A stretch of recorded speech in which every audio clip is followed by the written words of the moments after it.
الو حشمت الله. من سمینم.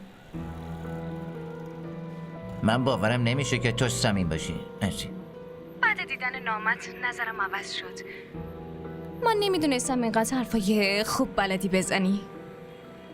الان فقط یه ذره شدیدی.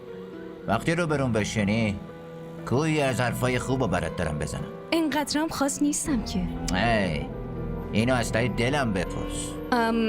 الان دیگه دیر وقته، باید گوشیمو قطع کنم، ممکنه کسی ببینه. الان که شروع عشقمونه عزیزم. فکر کنم یکی داره میاد، تو فقط به حرف من گوش کن. باشه شما هم بفهم. گوش کن. همیشه من زنگ میزنم، تو به اشتباهی هم زنگ نمیزنی. نه زنگ نه پیام.